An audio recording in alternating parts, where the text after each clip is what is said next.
I am not a statistic, and I don't plan on becoming a statistic. Our doors will stay open because our patients need us.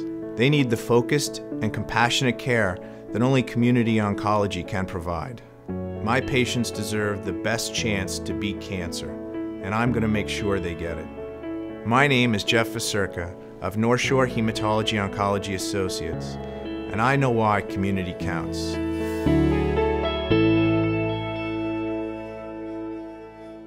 There's almost never a day that I wake up that I don't feel blessed that I have the opportunity to come to work and to see patients.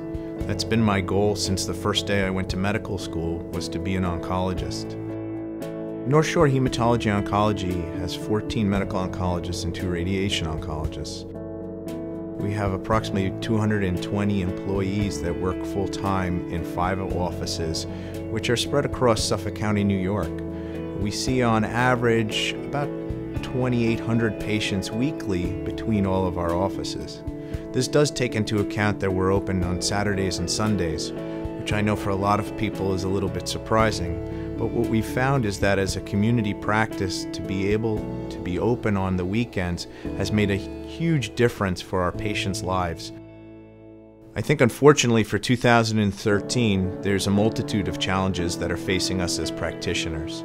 First and foremost is obviously the issues with Congress concerning SGR and sequestration. In addition, what has become a very troubling change in community oncology over the last few years is the shift of care from community practices to hospital-based practices. Many of my colleagues now feel no alternative or choice other than to go and sell their practice or become part of a hospital-based practice. Currently, community oncology cares for approximately 70% of the patient population and does so in a very cost-effective, very quality-oriented way. Recent evidence has shown that community oncology follows NCCN guidelines at least the same or more so than most academic medical centers. I think unfortunately, a lot of people in Congress right now don't realize the value community oncology has to us as a country. Historically, many patients, the public, as well as Congress has thought that the only place available to get good quality care would have been an academic medical center. We have now seen plenty of evidence to show that that is not the case, and quality care is available to patients right where they live in their local community with doctors who they know or who they can have access to much easier.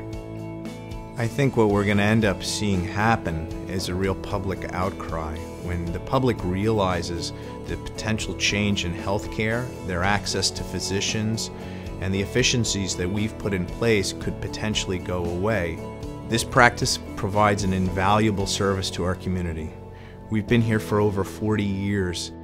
For this practice to go away would mean thousands of patients would not have access to care. When I was growing up, my mother said, if you find something that you really like and you're good at it, you'll be successful. And I think that's kind of the model that community oncology has developed. We just need everyone else to understand it.